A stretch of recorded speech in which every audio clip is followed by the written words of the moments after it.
Welcome to the T's and C's. Tisa and Chantal.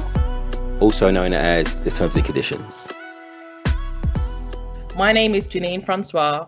My name is Agostinho Pinnock. And my name is Rita Gayle. We are Black scholars located in England. In this episode, we are stepping in for the T's and C's team to discuss our work and the lives of our communities during this time of COVID-19. Well, how is everybody?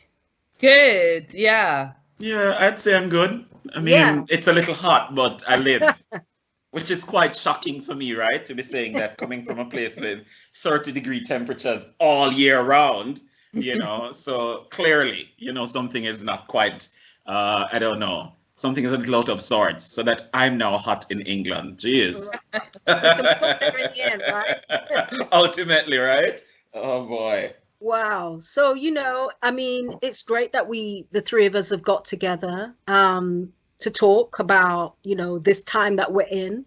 It's 2020 and we had the recent Windrush scandal and we had Brexit and we thought, okay, what's going to happen next? And this is what happened next, right? COVID-19. So, we're getting here together to talk about as Black scholars, because I think we recognize lots of people have been talking about what's going on. But it's really important as Black scholars to talk about what's happening to our communities, right? Mm-hmm. Specifically happening, specific experiences that we're having. So, what are your thoughts on that? To just expand on our private conversations that we've been having.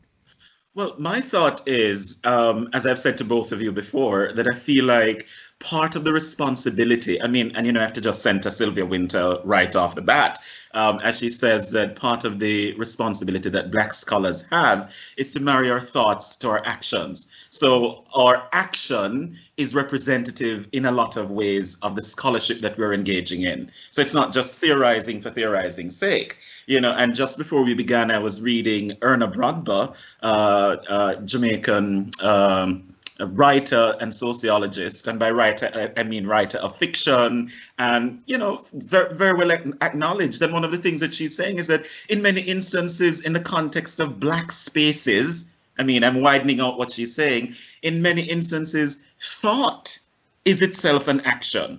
And that's something that we have to really think about, how, just the act of disrupting some of the silences around us, the act of talking back. I know this sounds like we're kind of locked in the sort of post-colonial conversations that they were having probably 20, 30, 40 years ago, but it's still as relevant today as any other time, especially as we see the ravages that COVID-19, the toll that it is taking on Black populations across the globe, but especially here in Britain. Absolutely, and we'll definitely come to that. And Janine? Yeah, so I've been revisiting Audre Lorde's text, The Use of Anger, and, thinking about anger as this space of praxis and energy and radicality to make systemic and structural change. And, Auntie Audre is a poet and a warrior lesbian mother, as she would describe herself. And I just I want to tap into that anger, into that rage that I have regarding about how Black folks are being treated and mishandled and misrepresented. Age-old things, of course, but I think the context of COVID has really, really as a machine, really just made it much more abusive and violent. And it's just, I feel a lot of rage and anger, and I'm like, how do I play with that energy that is kind of responsible and productive, but also meaningful? So that's kind of really where I'm at. Yeah, and I think all of us feel that, and it's like, we're trying to save our own Black life, right? Our own Black lives and the lives of our communities, right? Yeah. Because right across the board, we're in danger with this. I think, the whole situation of COVID, I was thinking about, we were talking about when we were preparing for this, I was thinking about what works do I want to reference. So I will be talking about, Lisa Palmer's recent work, where she beautifully explores the experiences Diane Abbott experienced the misogynoir, the forms of misogynoir that Diane Abbott has faced for decades, right? As one of our leading politicians. And Rita, if I could, I mean, just to also add to what you're saying, is the timeline in which this happens is also important, because Lisa's article came out in December of last year, November of last year. And then, you know, so there was the election right after that, or pretty much at the same time. And a couple of weeks ago, we were in this Labour Leaks report thing that pretty much was centering almost all of the issues that Lisa was raising, which means that there's a continuing cycle of violence that is being mobilized against Black bodies, in the specific instance of Diane Abbott, against Black women, you know, erasing their contributions, you know, hiding the kinds of pain. And so it was useful for me to hear Janine talk about, you know, the politics of anger, you know, tapping into that as a productive space to mobilize a different kind of conversation. That's very important to say vis-a-vis COVID-19 and its impact on Black people in this space.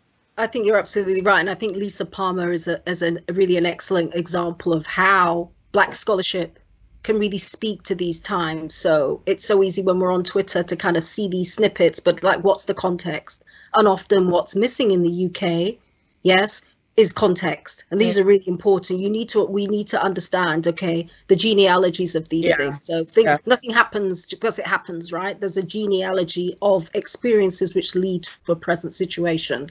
And speaking of genealogy, I think one of the things that has really been important for all of us is looking at the specific experiences that Black people, we're talking about our Black people, right? People like us who are experiencing the relationship to COVID-19. One of the things that really struck me, where we thinking, okay, so this is affecting everybody. Everyone's affected by COVID, but of course, some people are more affected than others. Right. And there was some startling information where it basically had the figures, because, you know, we were asking for so long, we needed the figures about why are non-white people, Black, Asian, other minority groups, why are we most being affected by? What are the figures? And we got the figures. So at the very top of those who were most, the percentages being affected, we saw Black Caribbean heritage, which was right at the top of the deaths. It was closely followed by Black African. We were right up there. So Black people are right at the forefront of this. And then, so we were seeing this racialization is happening. Okay, it's not coincidence. And then, you know, we saw Boris Johnson. He came out of hospital, remember, he rose from the dead almost to come out. And the first thing, he drops this incredible presentation. And, you know, we all read Stuart Hall. All of us have, you know, come from, you know, social sciences, arts background. So we know Stuart Hall's work well. We never thought a piece of work of his from 1978 would be coming back. Because, you know, Boris said, and I had to write it down because I just thought, is this really happening? You know, you have that out of body experience. And he said this, he came out from the death. And the first thing he had to say was this. He used this term where he suddenly flipped this whole thing where we thought COVID is something that affects everybody. So suddenly it's not everybody. The COVID-19 suddenly became a person. It became a mother. And so he says this, he says, if this virus were a physical assailant, an unprecedented and invisible mugger, which I can tell you from personal experience it is, then this is the moment when we have begun to wrestle it to the floor. That's what he said. And I'm thinking, mugger? Stuart talks about policing the crisis, the mugger, the racialization of the mugger, the Black mugger. And Boris has spoken, you know, about his times, you know, running around and doing his stuff and being in London as mayor, about his feelings, you know, doing exercises in parks and seeing, you know, us minding our own business. And so it came to me, I was thinking that, wow, suddenly it's back on us. We're dying with the highest rate of death. And COVID is a mugger. Well, who is the mugger in our society? as someone black, right? So we're the victim, allegedly, but we've now become the perpetrators. And you know what's interesting about that, and it's interesting you say that, because I feel like I have to go back to what Lisa says in this article. You know, there's a kind of, and Aziza Johnson, and I know I'm name dropping, but I really have to just, acknowledge the community that we're part of. One of the things that Aziza, I was at a conference and she said, well, you know, there's a sort of purposeful disremembering that obtains in the way that Britishness functions and how it works. And that is to be read against what Lisa calls the sort of archive, a colonial memory that is being pulled on, that continues to inform, you know, the sort of nostalgia for a past when, you know, cool Britannia ruled the waves and Britishness meant a certain kind of thing. And so that there's a way in which to normalize that. Certain kinds of bodies have to be removed from a sanitization, you know, a sort of a colonial racial hygiene that sanitizes the image of contemporary Britain in the body of certain communities. And by extension, that also means that you demonize and remove certain other kinds of bodies, in this case, black bodies, who are, you know, the most precariously placed, as we've seen. Yeah. The most precariously placed. And, you know, one of the things I want to talk about is how that leads into something that I've felt very strongly about, is the idea of the politics of the response. And by that, I'm saying the way that the response is being configured around certain kinds of political indices, almost like a theater. So we're performing for certain audiences, and in that performance, invariably forgetting that real people on the ground are dying, that real lives are being lost. And I'm thinking here specifically in, say, I mean, and this is not to disparage the Jamaican state, certainly not, but one of the abiding criticisms that have been leveled against the response is the way that, you know, they have constructed a narrative around sheltering in place that assumes that everyone can shelter in place. It assumes that, you know, in a lockdown, people have savings stored up that they can pull on, you know, and at the same time, we are not also talking about how, you know, people still have to pay bills. You're now at home. You are, you know, you can't go out because there are curfews, you know, all of these things. You're using more water. You're using more electricity. You know, you need food in a way, perhaps, that if you were on the go, on the outside, running from place to place, you wouldn't. But those resources are not immediately available to people. Yet we curate a response that gives the impression that if people are not compliant with the requests of the state or with the demands that the state is making on them at this time, then it is them. They're the ones who are at fault. And that's problematic. It's problematic because it continues the racialization and the violence. So on top of the fact that, you know, people are precariously positioned in relation to COVID and therefore are likely to get swept away in the tidal wave, they are being further demonized by those kinds of, you know, one size fits all responses. And that's so problematic. I have to tell you, something I feel very strongly about, actually. And, you know, Janine, I was thinking as Agostinho was saying that, you know, I guess London is, you know, I guess we've seen, I mean, I feel like I've experienced London in a really different way over COVID. You know, a city that I feel I know very well. And obviously you're a Londoner. I'm a Londoner, an adopted Londoner, but you're obviously, you know, this is your city. You've lived here all of your life. I mean, you know, how do you feel about how, you know, in light of what Agostinho's saying, talking about Jamaica, about how, you know, black communities across London in particular have really been impacted by this in this way? I think, there's so much to say. I really think that class really plays through, and it has made me, and I speak like as myself, implicated in this process of someone who is from a middle class background, and that what I'm experiencing is not what the people who live in the tower block behind me experiences. And that's because I got a garden, I can look at them, you know? And I feel like what we really need to be talking about is that everybody's not black together. Or we're experiencing a different kind of blackness. Yes. Kind of an ontological experience regarding COVID and class. For me, is the elephant in the room that we're all pointing towards, we're all looking at, we're ducking behind, but nobody wants to say the name. And it's actually quite frustrating. I'm finding it really frustrating because I'm like, I know you lot are middle class too, and no one's talking about proximity to space. No one's about, you know, where can you go to study? And like on Tuesday, I was teaching. And again, I am implicating myself because this is about the ways in which privilege works. I'm thinking everyone has access to space like me, that I can sit in my front room and I can say to my mum, oh, by the way, I'm on a conversation. Do you mind not knocking on the door for the next hour? And she'll be fine. And so I'm teaching on Tuesday, and my students typing in a text box.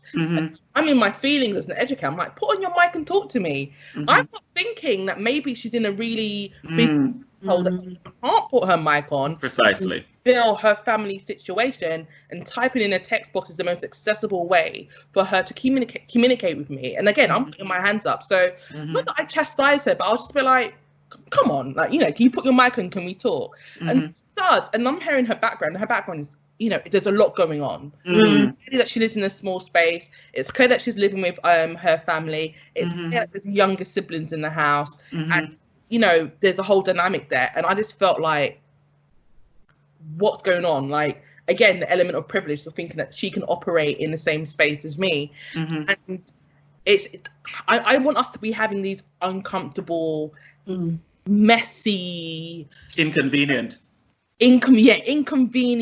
but also really visceral and conversation. Like, we really need to go to that really deep, dark, ugly place, because we're talking about everyone experiencing COVID in the same way. Thinking about that, actually, there's particular parts of London with particular types of black bodies that might be into class, that also relates to those who have citizenship and or not. So what about undocumented? How they're having to move in and out of spaces. There's so many other vectors of marginalization that are to black bodies, and when we're looking at these statistics, it's not all of us, because it ain't me, right? And like, and this is not to be like, I'm proud it ain't me, but I have to be real. It's not me, and we need to be thinking about, if it's not me, then who is it? Right? Who are these people? Statistics that are whose life are threatened. And so I'm just a bit like over us talking about blackness in this really generic way without the specificities and the name. We need to name it. Let's see who it is. And the situated nature of being black. Yes, so that, you know, we're not all living out blacknesses in the exact same way.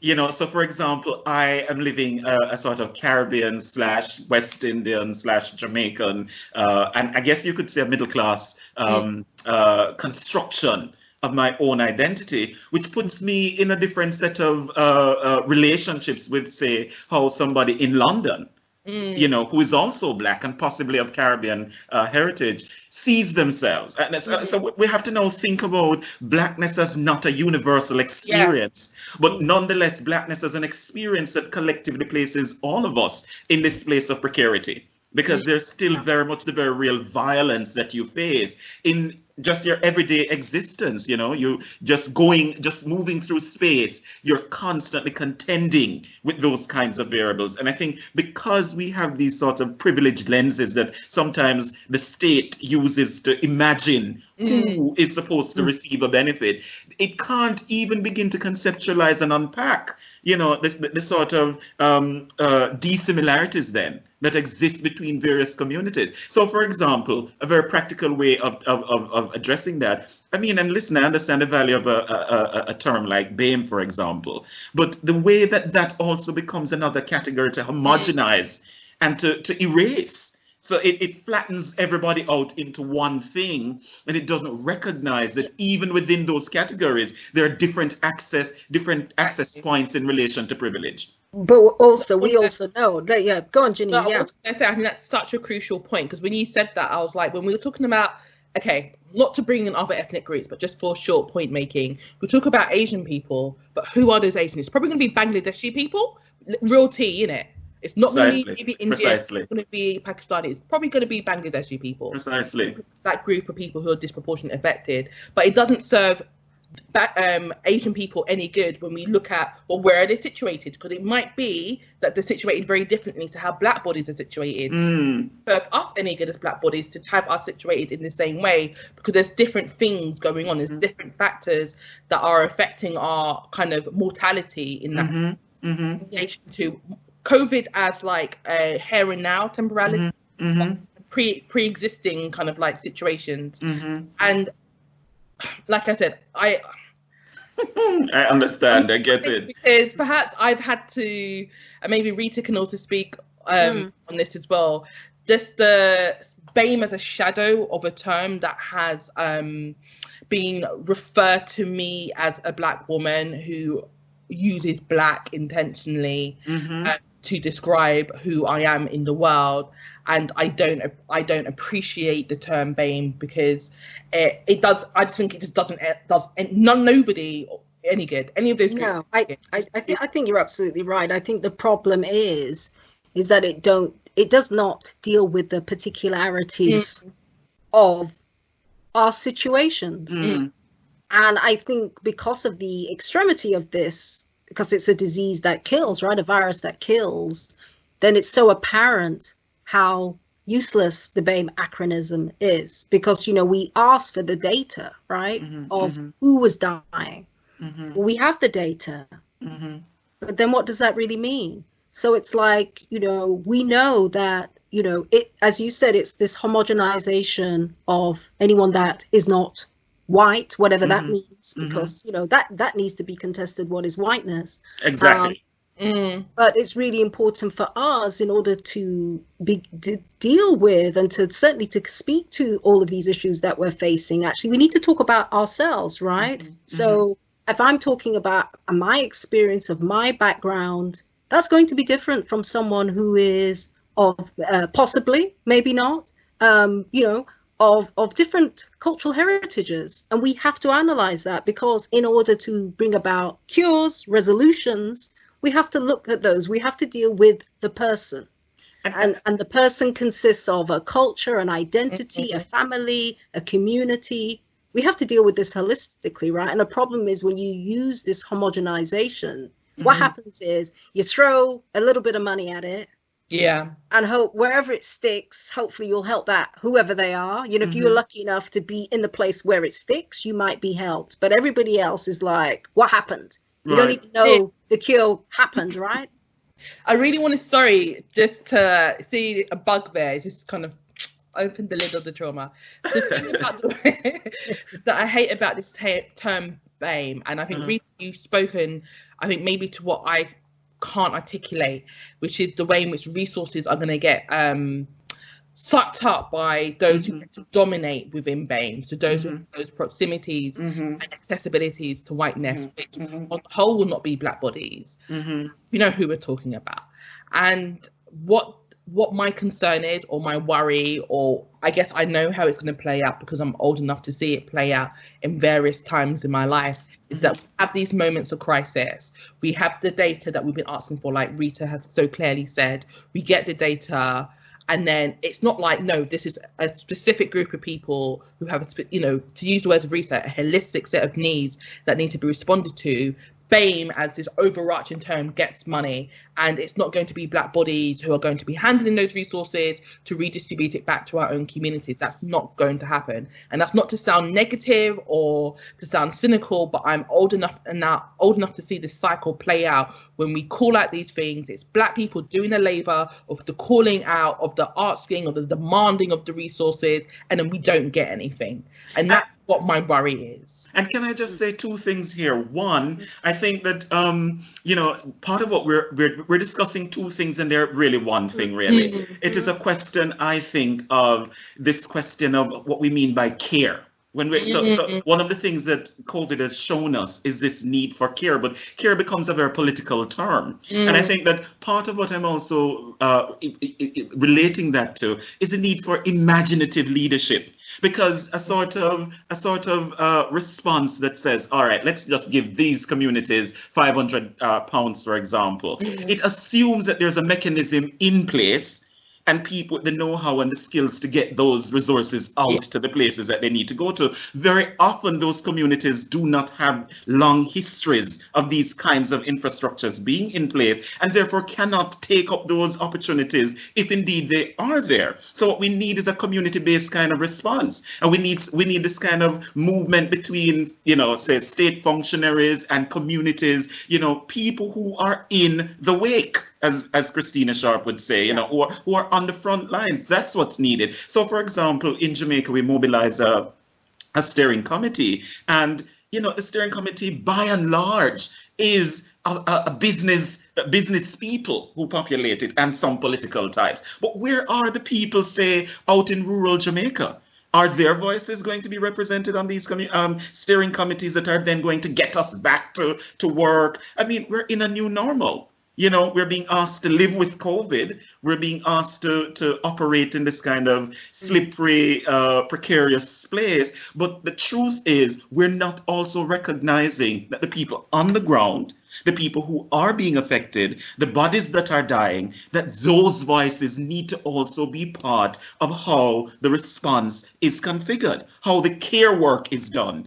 They need to be at the center of the conversation. And we know historically that just hasn't happened, right? And I think for our own experiences being in the academy, we see how that plays out, right? So, of course, we know that the people who are being most affected by COVID are from the Black, Asian, minority ethnic communities. The evidence is there. We also know it's very classed. So it's people who are working in the frontline jobs that are having this overexposure of COVID, right? General public, so people working in care, minimum wage people, public transport, bus drivers, right? So these are people who meet the general public, who meet all kinds of people day in and day out, right?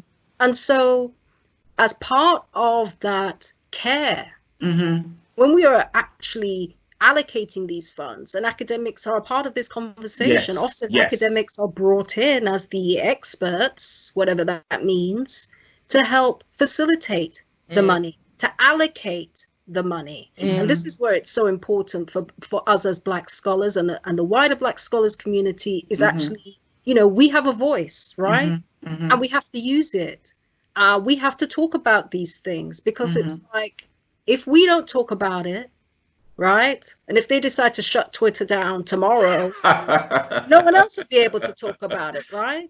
So it's like, the people who are being most affected about it, the bus drivers, who's asking the bus drivers? We know, one of the first cases that really struck us all, right? I think this is one of the cases of, there's obviously so many people have died, and we think about, though, and we send our condolences to the families who lost loved ones at this time, because it's a terrible experience, and not even being able to mourn their families in the way that they would is a very traumatic experience. But we recall when Gayla Williams, 36-year-old woman, that's young, a mother of 3, was sick. The ambulance came. And said to her these prophetic words that she was not a priority.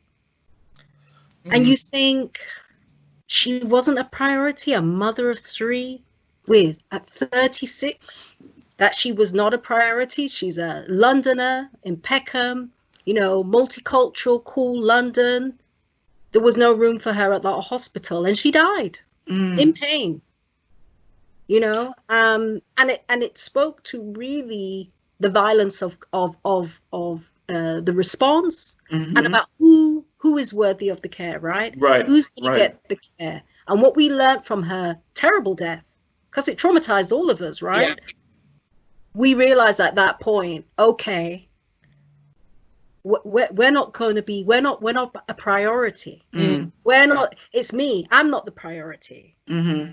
My mother's not the priority. My sister's not. All the people that I know and love that are important, they're not priorities. So it's like suddenly my relationship to COVID, yeah, I'm wearing my mask, I'm being careful. Suddenly it becomes even more heightened because if I get it, is someone going to be turning me 24 hours a day like Boris? Am I going to get that kind of treatment? Mm-hmm.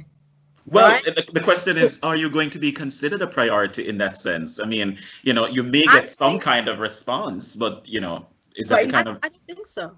It kind of shows us then that care is racialized, it's gendered, it's class, it's citizened, it's there's a criteria to get the care. And if you are missing on several of those checklists, why do you need to care? This is it. You don't make it. You don't make it through the threshold. And so go on. It's part of, as I hear you talk, Janine and Rita, and just to say that we have a similar situation. There's a mother, she was 23 years old. Her name is Jodian Ferron, was at a private medical facility. She was supposed to be giving birth, and because she was having shortness of breath, it became a whole thing. We can't keep you here. She was turned away from hospitals, and she eventually died. And it really is to say, it's this idea, one of the politicians very provocatively asked, regular Jamaicans, normal working people, the majority of whom are Black, let's be real about it. He said to them, well, guess what? Stay, or as we say in Jamaica, Tanaya Yard, stay home. Because the truth is, if you get this disease, you're not a priority on this list. And it really brings me, in a sense, to something that Sylvia Winter talks about, this idea of the principle of natural scarcity, that resources are naturally scarce. And so because there's this abiding principle of scarcity upon which the capitalist machinery is predicated, you cannot get the resources out to certain spaces, and care becomes part of the commodification of those resources. So the notion of who can receive the care is something that we can't even imagine, that as a sort of a poor mother, perhaps precariously placed, I don't know, she's undocumented in London somewhere. We can't imagine that somebody like that could need care. Like, who is she anyway? Because the state still can't recognize that it is speaking through, or refuses perhaps to recognize that it is speaking through these filtered lenses, and the overarching principle is this principle of natural scarcity. Natural, which is of course not natural. Exactly, but I think this speaks to the politics behind this, right? And this goes back to the context, right? Mm-hmm. We were told when austerity started, more or less 2007, that it was over, right? But it's not over, and so we know that part of the inadequacy of the NHS response, that's got a lot to do with funding, right? There's a shortage. It has not been funded in the way that it needed to be funded. So now that we have a crisis, suddenly there's then who gets to get it, right? So if a situation is set up where, as you say, there is scarcity, and we have a political party, a political government that was voted in on particular policies, right? And so people, evidently, this is democracy, right? We signed up for this. We signed up for austerity. We signed up for Brexit. So we're going to have cuts, right? We knew it was going to get rough, as they said, right? So people are kind of put into this kind of mindset that one has to sacrifice, right? So every Thursday at 8 o'clock, 8 p.m., why 8 p.m.? Why Thursday? Who knows, right? We're meant to come out of our houses, clap with neighbors we probably have never spoken to, or maybe we have, and we clap for the people who've lost their lives caring for us, doing their jobs. So suddenly it's become okay to sacrifice your life for being a nurse, for being a care worker, for looking after our most vulnerable people, for driving people to work. Suddenly you need to be applauded because you're meant to give up your life. These are the people often the lowest paid in our society, predominantly, significantly, particularly here in the cities, from immigrant backgrounds, right? So many of them are on visas, many of them pay to use the NHS that they work for. This is the craziness of it. So they're paying for a service that they're not entitled to, right? And so we applaud them, but for what purpose? What exactly are we applauding, right? And these are the things that we as scholars must kind of articulate, right? So and Lisa's article, the other articles that we've been talking about, you know, I was thinking of the music that you, the poetry, Janine, that you could probably speak about, because I think it's like we need to context this. So it's like this hasn't happened. And I think one of the difficulties of being Black in Britain, and I use the word Black in Britain as opposed to Black British, because a lot of Black people living in Britain are not British, and those who claim to be, that is often contested, right? As many of us have found out, as we know so well with the Windrush most recent scandal, that we have many interventions that are reminders to us as to what is really going on. So Janine, yeah. Yeah, that poem, to be fair, I was using it as a piece of example for my hip hop studies class that I did. And I wanted just to do, I want to go back to your vocabulary of genealogy, and said that before. My brain made me think about Black music genealogy and this kind of interconnection there.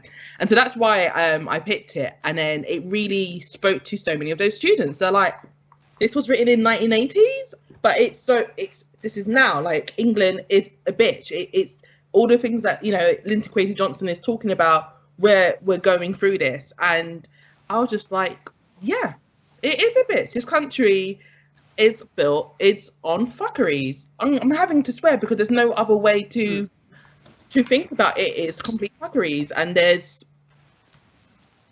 I'm just speaking from my heart, like, it's you know, like, I'm in constant pause because I'm just thinking we are literally walking in a labyrinth, and we're being told it's this direction, and we're turning that left curve, and then we're told we have to go back, and then we're told it's on a right, and it's like, this is what the Black body is placed in this labyrinth. And there is a minotaur, there is something out to get us. It's rolling around, and we don't know when it's going to hit, and we don't know whether it's coming behind us, from the side, or from the front. And I'm just thinking about, like, how crazy making this is.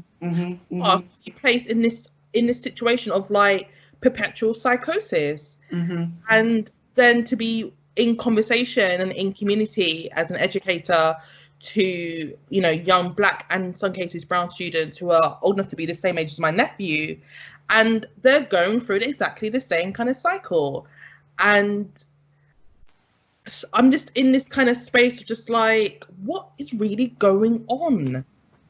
And why can we not take, and so just to not to talk over you, but like, my dismay is like, where are the Black critical voices? Like, what, you know, our job, or my understanding, should I say, of my role, our role, is for us to be able to make sense of this, to give people a language, to give people a framework, a vocabulary, a praxis to say, okay, I'm feeling all of these things. Thank you for articulating that in words or conceptually. I can now have the arsenal to understand why I'm experiencing all of these kind of entanglements. And I'm like a so-called academic, and I'm like, I'm experiencing this, and I don't have the language or the frameworks, and I'm looking to people who are perhaps much more esteemed. I'm like, but what are you doing? Like, you know more than me, supposedly, and I'm lost, and I need guidance. And I'm like,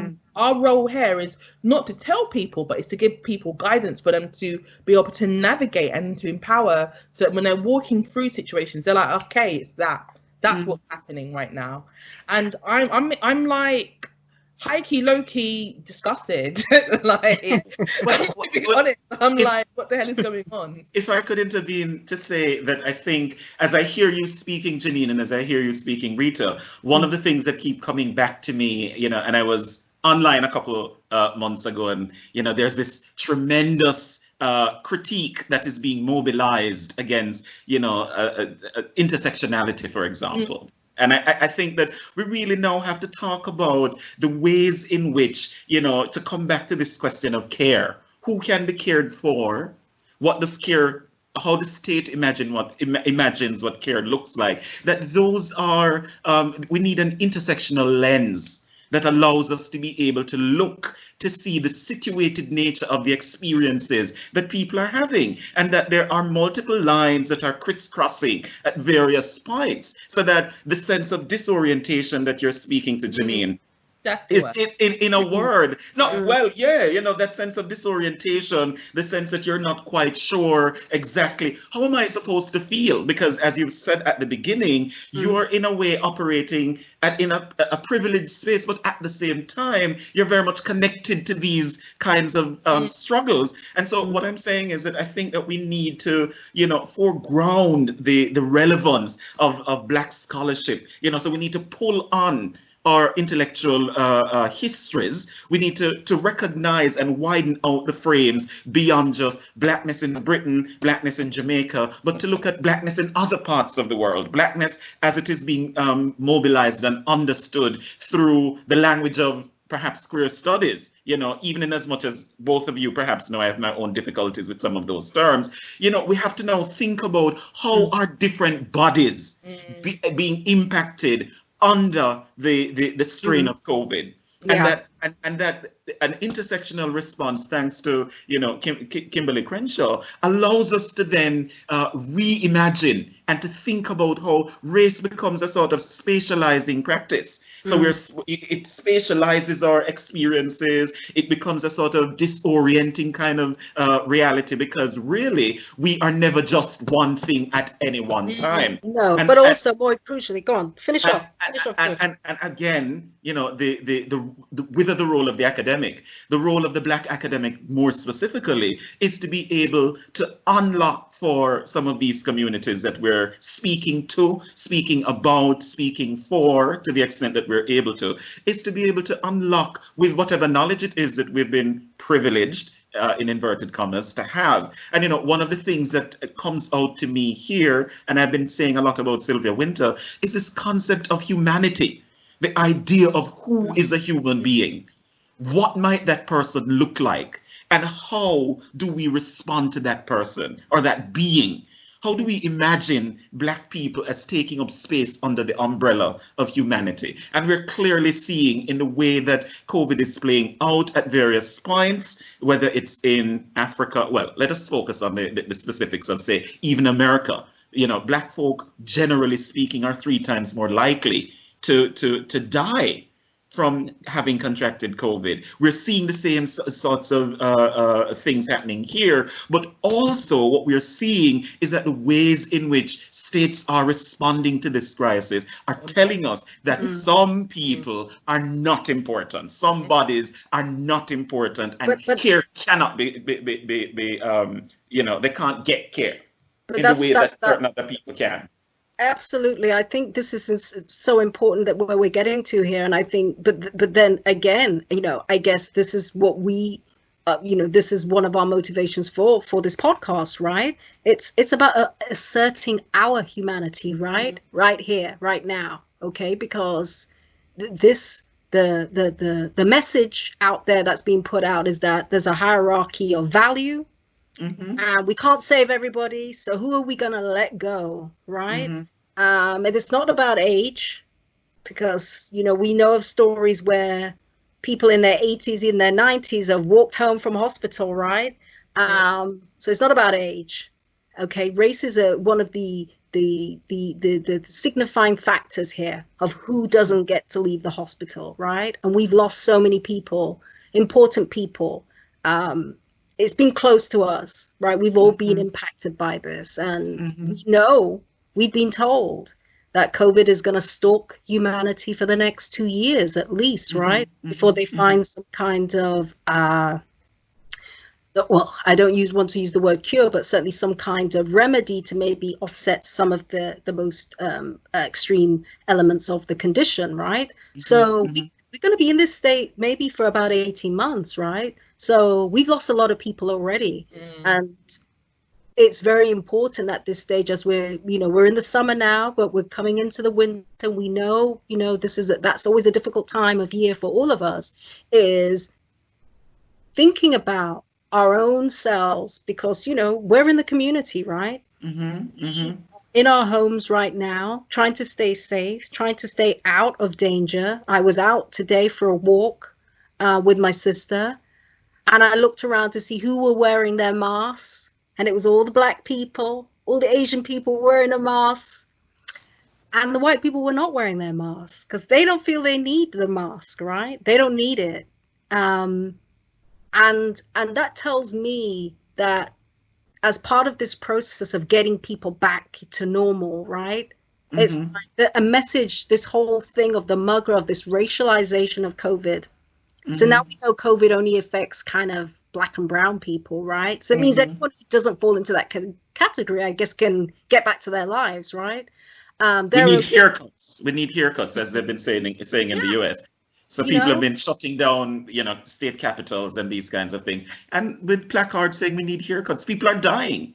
Yeah. And that's what people are campaigning for, to get a haircut. Black people are dying, right? Brown people are dying, That's the difference, right?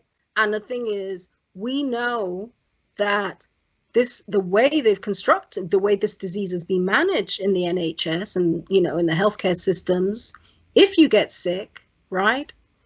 Your likelihood you have to go into the hospital alone.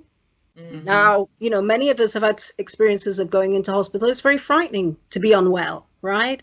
Often what has got us through that experience is knowing that our relatives have come to visit us, or our relatives have been there when we've checked in, have been looking at, often been our mediators with the medical staff, right? Because we've been too unwell to do that work, right?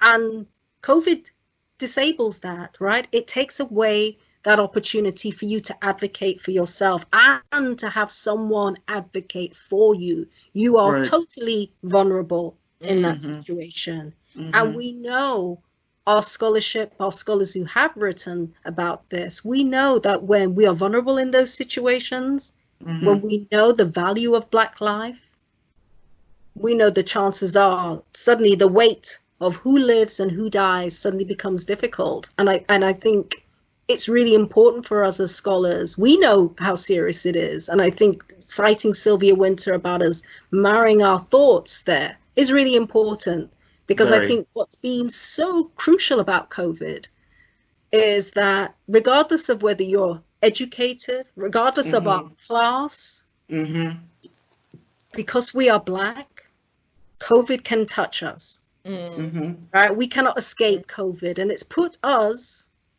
the middle class Black people, the educated Black people, it's put us on a real level footing, with those working class Black people that many of us love to write about. It's put us on the same footing. Suddenly we as Black people are all in it together, right? We are all in it together in a way.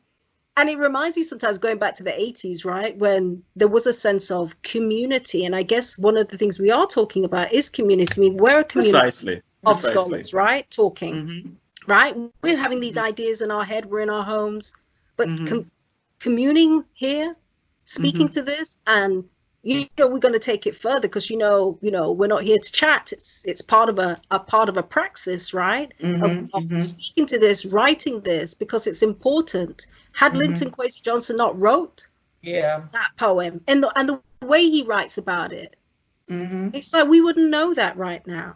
So how do you know what the working class life was for Black people in the 70s, in the 80s, right? You haven't read this poetry, right? If you haven't watched these films, you know, Burning an Illusion, you know, a lot of people haven't seen that kind of work. It ain't on TV that often, I can tell you that. So it's like people don't have this knowledge, right? And once we have this knowledge, it's so important for us to share it. And the podcast is part of that process about getting the information out. It's not about us holding on to knowledge, you know, holding on to it. It's about sharing that knowledge, because COVID has taught us that racism kills and that we have to save our lives, all of our lives, from the bus driver to the academic, to the teacher, to the shop worker. We are, as Black people, all in this together.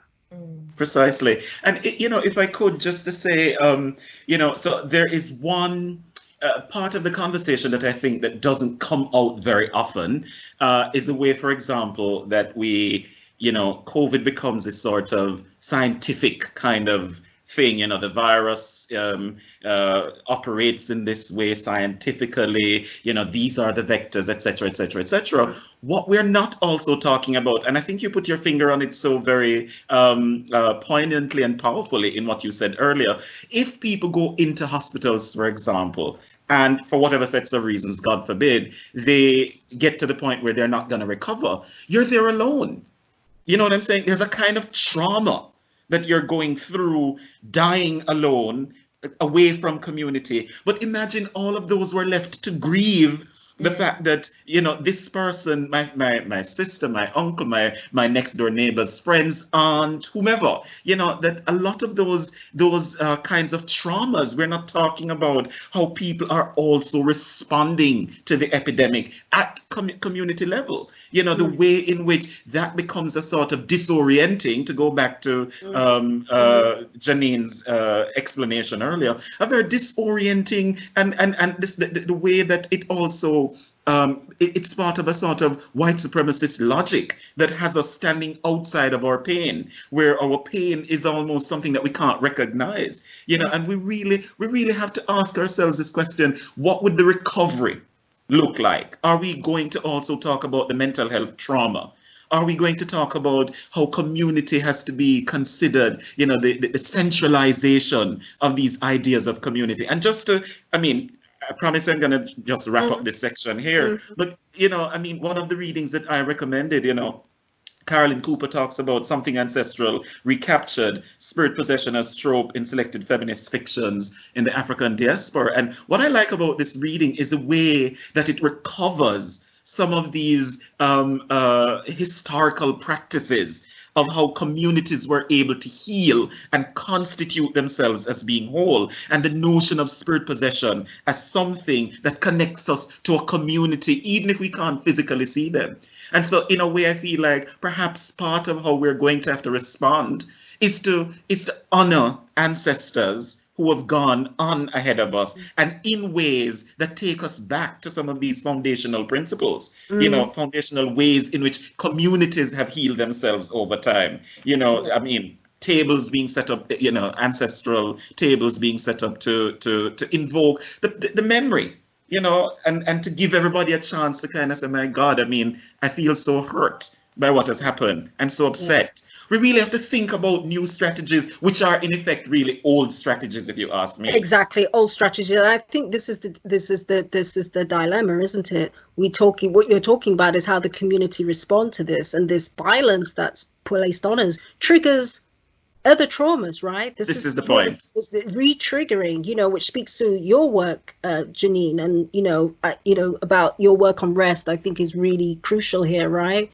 About how we heal and how we as scholars, what is our process now in this moment to kind of start that process of healing? Because we're Black people in this energy right now, and it's impacting us, right? It's impacting us in a really powerful way. Yeah, there's a few things I wanted to kind of tie back in. So, Agostinho, you talked about imaginative leaders, or I hope I'm not misparaphrasing. Yeah, imaginative leadership. Imaginative leadership, thank you.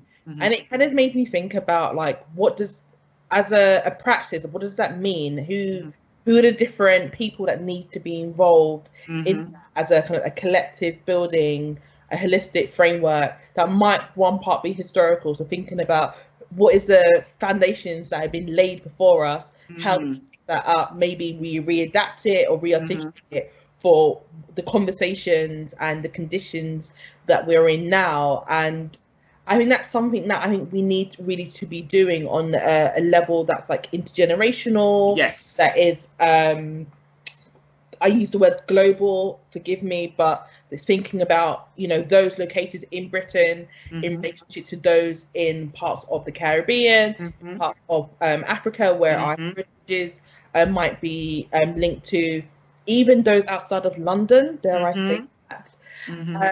Like, how do we have this conversation that brings in these kind of multitude of voices? Because I feel like that's going to be the mobilizing strategy that we need, because we know, to reiterate, the state doesn't care. It it's not in, it's we are the most disposable. They have literally probably decided who to go first. Let's experiment. Who, you know, we know our bodies have been experimented upon historically. We are being experimented upon right now about dying the most. In what conditions are they dying? How are they dying? And what happens if we lose them? You know, it's an experiment we're all going through, and it's violent and it's traumatic. So what do we have in our arsenals, in our tools of reference to hold and heal each other? And I think maybe perhaps what we can thinking about as like provocations, whether that's writing, whether that's saying what needs to be said. Totally. You know, other praxis that can come into that, I don't know, a dynamic kind of way of moving as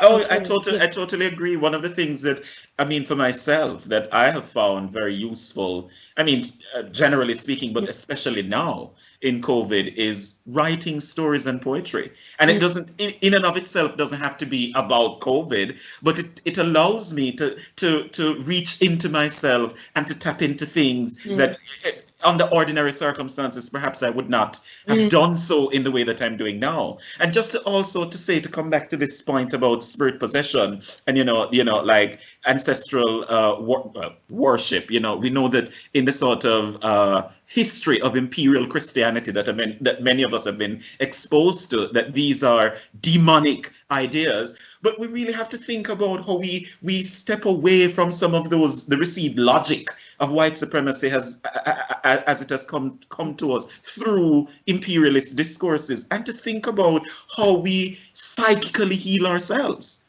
What centering practices? How can we reimagine the roots to community, ways back to spaces of healing? And so I'm surely not telling people that they should go and write, but I'm saying that if that works for you, that is definitely something that we can consider. Perhaps a communal writing, you know, where like a quilt. You know, African-American women, for example, are very, you know, quilting is part of their tradition, you know, and the quilts hold stories of the community.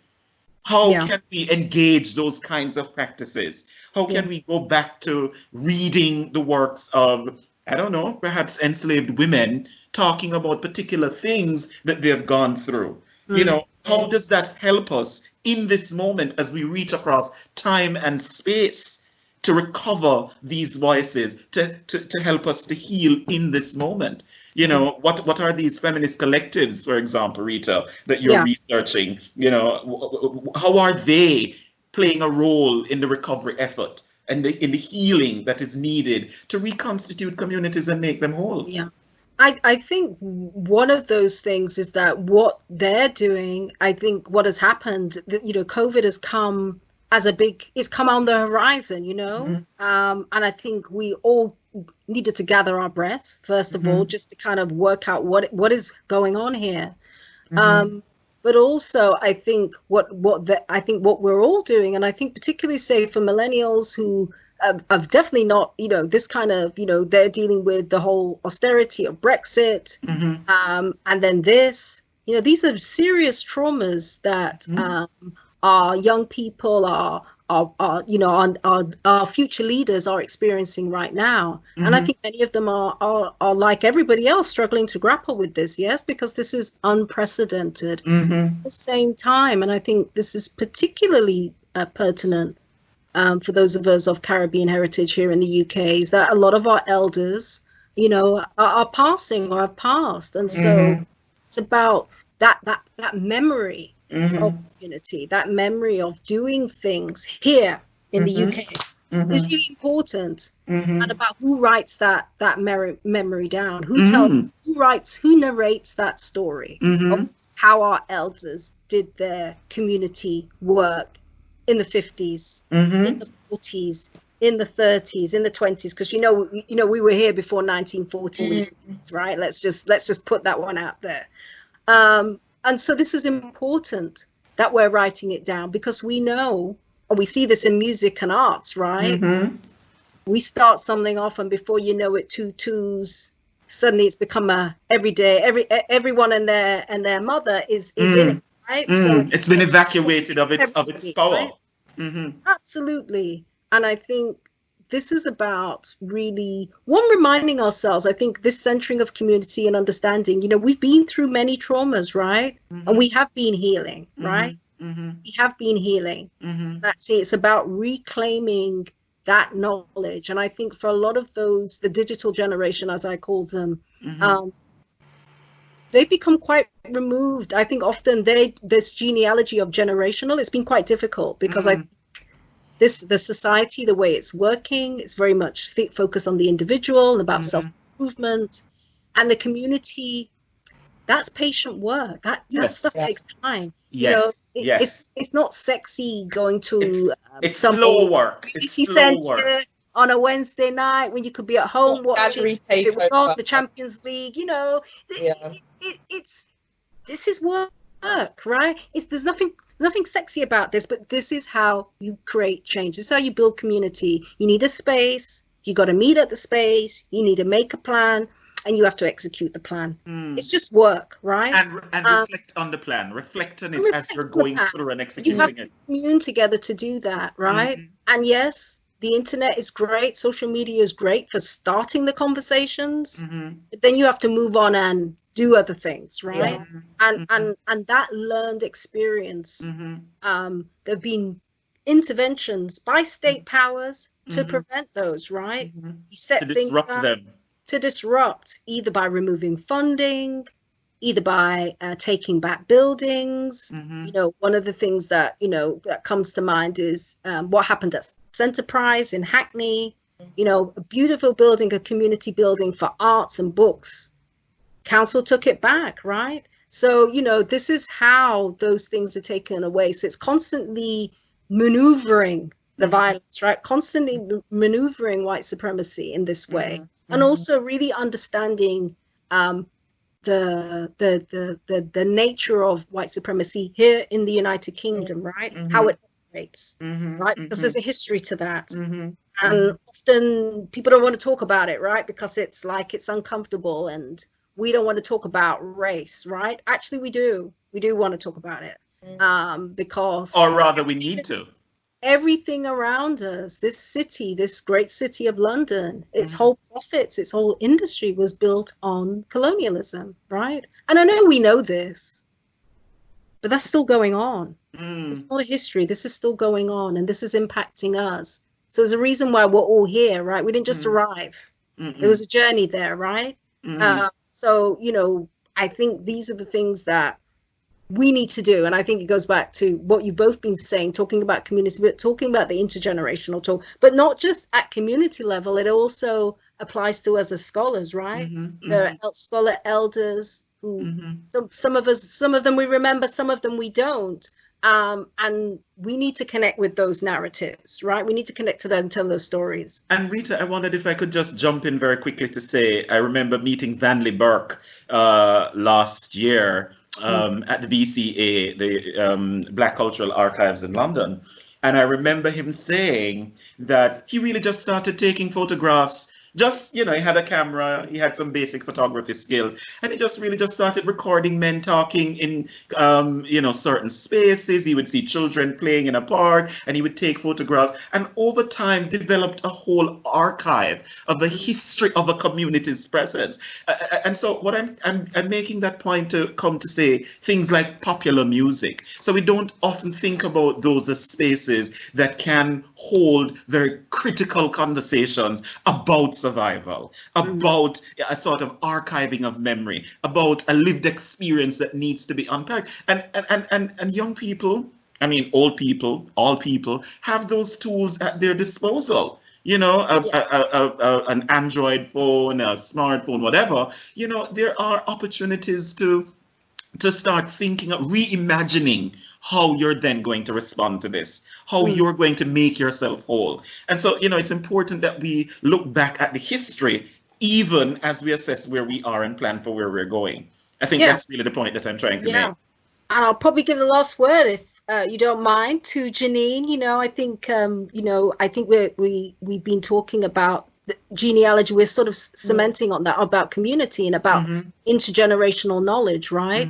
Because often in Britain, it's the erasure, right? It's the brutal erasure of histories.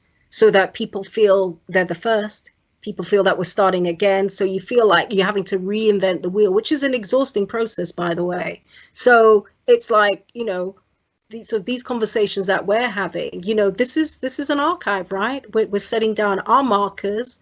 We are, as Black scholars, we are communicating, we're talking, but also we're working as well, right? So, Janine, I'll leave you with the last word to take us out. I guess just sitting with the weight of what this conversation is and the importance of the conversation. But I guess for me, it's thinking about what we're going through is nothing new.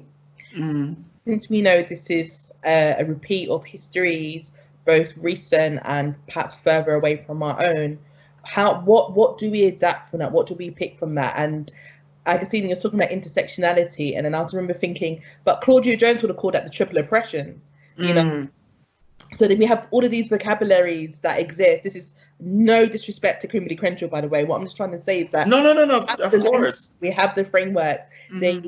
We call them different names. So how do we start connecting those dots to say we're using this language now or this concept now, but actually 30 years ago we were talking about it in this way, or 100 years ago, or how far back we want to. That's kind of I think the work that we need to do, is so that we're not being lost, we're not being erased, we're not being kind of propelled into this kind of histories without any anchoring or path. We're just kind of, floating free atoms, because I think that's also part of this work of disorientation, is that had we known that things have happened before and actions have taken place, we'll be better equipped. Our work is about really making apparent the interconnections between what has happened then, what is happening now, and what will potentially happen in the future, and as legacies. Ashe, definitely. I completely, co-signed. Hashtag co-signed. Hashtag co-signed. I think that's what I want to say to that. Absolutely. I think that is a perfect way to wrap up, really. Listen, it's been great. We will continue, the work, and I think what I want to say is that, take care. I think we all need to take care of ourselves and the people we know, our communities. And we want to thank Tiso and Chantel, Surviving Society, for giving us this opportunity, for sharing, giving a platform for us to host this conversation, because it's really important, right? And this is about community of scholars who are supporting each other in these really difficult times, right? It's about having these conversations, and it's been great. So thank you very much. And we will definitely, we will speak again. Definitely. Sure. And thank you both. This is so rich and powerful. Take care. All righty. Catch you. Okay, bye. Bye-bye.